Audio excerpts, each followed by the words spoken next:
Peter Rose, Longwood Currency Trading. It's a bright and sunny mid-June day, and trading for real. What do I mean by trading for real? Well, I've got 8 full lots going right now. That's pretty real.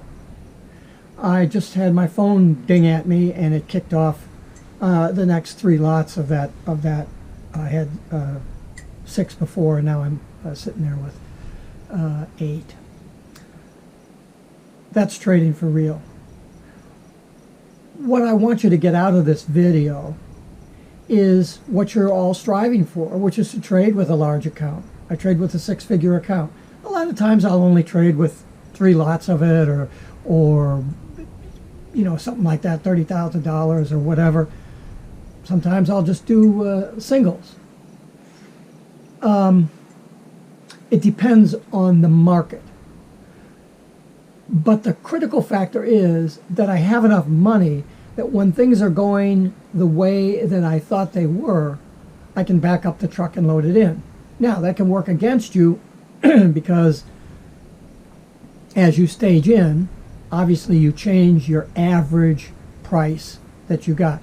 Now, if you're over in Europe and you're not encumbered by the FIFO rules, then a lot of the issues that I'm going to be, or I've been talking about on this channel in trading, aren't really applicable to you.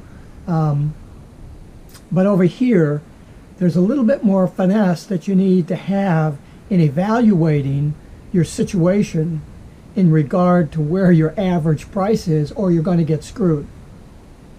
That's not the point of the video. The point of the video is to say, what's it like to be going trading with a 1 or 2 full lots, and then open up that position to 8 or 10 or whatever lots. I still have some limit orders to go into this particular position that I'm in. I've held this for a long time, and it's just been 3 fulls, and it's blown all over the place because I don't know when something's going to happen. I just know that, or I feel that something will happen, and I should be positioned to take advantage of that. Sometimes I get it wrong, and I'll be loaded up too soon, and it'll go way against me. Sometimes I will have staged in just a little bit, and it'll go way against me, but it's still a lot of money. And then you wait, and you wait, and you wait, and then all of a sudden, bing, bing, bing, and the truck is unloading, and you're in heavy. And so it becomes different emotionally. You know, when my phone just went off, signaling that next limit order kicking off, I go in, and I'm $600 up. Well, that's a lot of money. And so I could have said, well, I'll just close it out and I'll take the $600. But I've been in the trade for 10 days. So what am I going to make? $60 a day? Well, that'd be okay, except I got the $60 by loading in the next set of orders. So I'm 8 fulls, and I'm gonna claw out of that with a $600 gain over 10 days. You see the problem in figuring out your trading ability and the value of that position when you have a running position, because you're constantly managing that position under different market conditions, and as those market conditions change, your risk profile on that changes, because the landscape has changed. If you wait 2 or 3 days on a trade, let alone 2 or 3 weeks, everything is different. The suppositions that you had when you initiated that trade may very well be totally different. And it's particularly true in the currency markets. I mean, you could go into a trade and hold that trade for years, and work out probably okay, as long as you had a bottomless bank You know, it's a little bit like the martingale betting system. You know, you lose one, so you bet two. You lose that two, so you bet four. You lose that four, you bet eight, and eventually, hopefully, you'll win. And you'll win. Well, like if I bet the 8 and I won the 8, I'd be winning that 8 plus the 4 plus the 2 plus the 1, and I would net 1 over all of that betting. 8 plus 4 plus 2.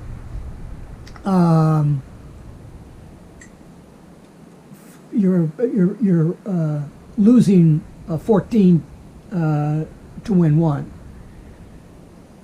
Lose 14,000 to win 1,000. Lose 1,400 to lose, right, 100. So the question becomes, what if the table won't let you make that next bet?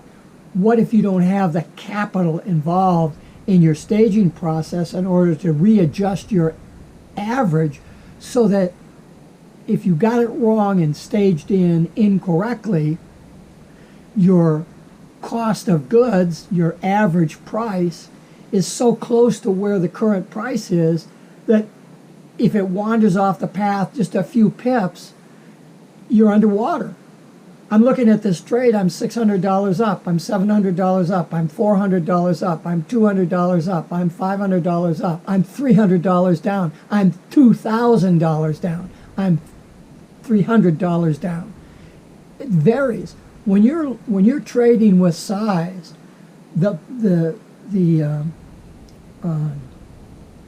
at 8 full lots, right? I mean, each pip is $80. You go 10 pips, there's $800. Holy crap! That's a lot of money. Those people don't make $800 in a month. There's people that make even less than that throughout the world, but if you're in this game and you're sitting there with your $1,000 account or your $500 account, I mean, I really can't help you if you're trading a $500 account. I think you're learning the wrong things. Please don't email me for help because I can't provide any help for you because I wouldn't know what to do with the $500 in a currency market. It's not the market that you want to be in. Yeah, you could get 200 to 1 leverage and each pip is worth $20 or $30, $50, $100, and yeah, but it goes against you that way too. You can lose $500 if you're at 100 to 1. You can lose $500 faster than you can squeeze a fart out. I keep saying that, and I keep having people email me with these little accounts, and they want me to help them trade the little account. And I go, well, why are you trading this little account? Well, I want to build it up, and I want to go and go and go and go. And I say, you get the wrong idea, man. You get the wrong idea. You don't want to learn how to trade. You want to make a lot of money. You got to want to learn how to trade first with the intent to make a lot of money. You can't you can't go into trading wanting to make a lot of money and then figuring out how to do that after the fact. If you're not going into this seriously, then you're going to lose some serious money. If all you can put on the table is $500 and you refuse to do anything more than that, you have no confidence in yourself, you have no dry powder, and how are you going to reload? If all you can scrape together, if you have money and all you're willing to do is put $500 on the line, you don't have a whole lot of confidence in what you're doing. You don't understand the process of learning how to trade. So real trading is trading to make a lot of money. Now, you could say, well, I don't have a lot of money and all I can come up with is $3,000. Great. At some point in your life, don't you think you're going to have enough money to fund a $10,000, a $20,000, a $30,000 account? Don't you think in your working career that you'll be able to eventually get enough money that you can put into your trading bank so that the money that's returned from that trading can positively affect your life? Or do you think you're going to sit there and trade $500 and run that to $10,000? That is not going to happen. You need to be a pro. You need to have 10 years of experience. You need to have done,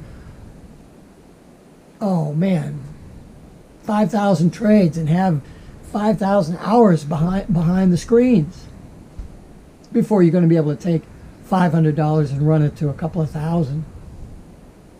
That takes a lot of skill and a lot of luck. And if you're doing it on high leverage, you're trading pennies at 100 to 1, do you really think that if you had a $30,000 or $40,000 account, you'd be trading at 100 to 1? I mean, can you envision, do you have enough money to envision what it's like to risk $30,000 or $100,000? If you don't, you need to work your way into confidence in the skill that you have. If you were going to learn how to play a musical instrument, would you rush to jump up on stage and do a recital? You'd embarrass yourself. Sure, you can play Twinkle, Twinkle, Little Star or whatever the hell it is that you're doing, but is that really what you want to do? Don't you want to step up on that stage and people pay you some money to hear some really good music? Well, what do you have to do in order to do that? You can't go up on stage right away. You got to sit in your bedroom, and you got to pluck out the scales or pound the scales and work on your technical exercise in a very small scale. You're not going to buy a $20,000 Steinway grand piano. You're going to get a little electronic keyboard, or you'll go out and get an old piano. And that's what I did. I just went out and got an old piano when I decided. I played. I took classical guitar lessons for 2.5 years, and then decided that I didn't want to work that hard at classical guitar, and I bought a piano. I had one of my karate students was a really outstanding pianist, and so I decided, well, I'll just take up piano. It's a less complicated instrument, obviously, than the guitar, and I thought I would just have some fun doing that. But I had to start all over again with the Twinkle, Twinkle, Little Star stuff, and gradually work my way through. And then I got really busy in a lot of other things and didn't have the time to practice toward it because I wasn't trying to be a concert-level pianist.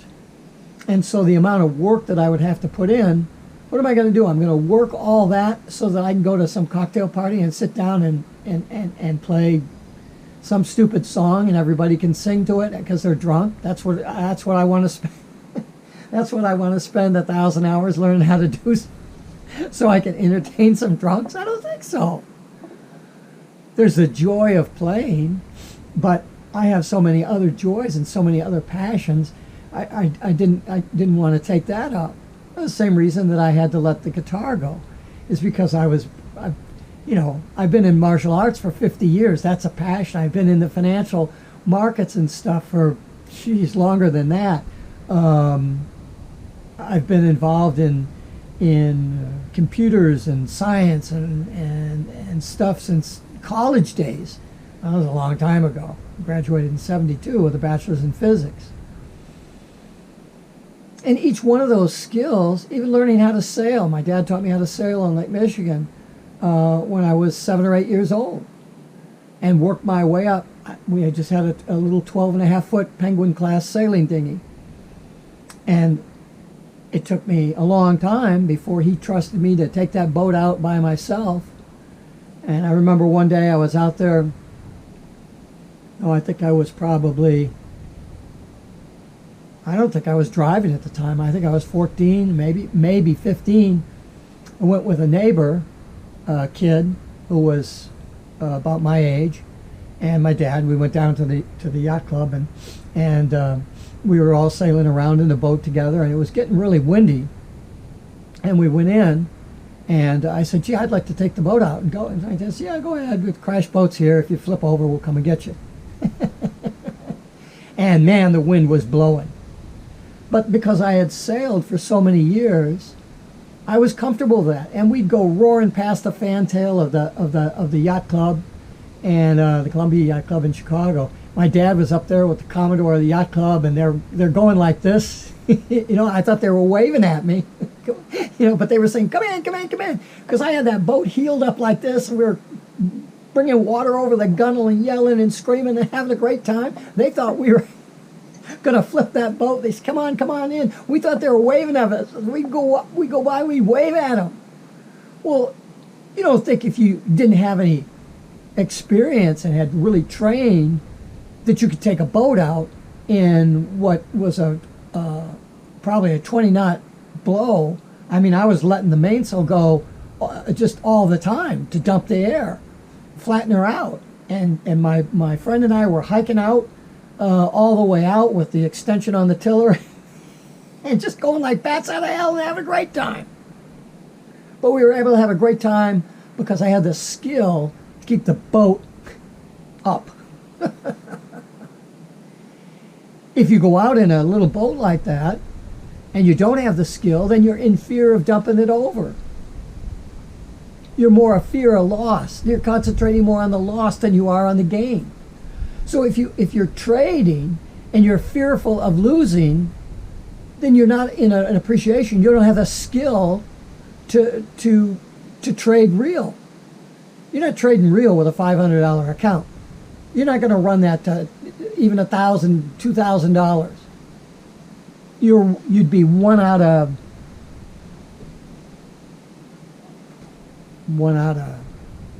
80 that might be able to do that. 1 out of 300, 1 out of 1,000. $500, 100 to 1 leverage. Try it. And even if you do run that $500 to $2,000 or $3,000, you're going to lose the rest of it because you think you know what you're doing, and you'll do something stupid because you haven't learned your craft. You're not really trading. You got to back it up and slow it down. You got to step back and say, what is trading? What do I want to accomplish by being involved in this market? Do I want to trade cars, old tires? Do I want to trade currencies? What do I want to trade? If you go to my website, longwoodcurrencytrading.com, and you look on the currency trading page, there's 7 reasons why I give, where I describe why I feel that the currency markets are superior to commodities and futures, real estate, why I feel it's safer. Go read those 7 things. Longwoodcurrencytrading.com. That's why you should be involved in the currency market. Not because you can trade at 100 to 1 leverage and run your $1,000 to $200,000 like some dumbass is telling you that they can do.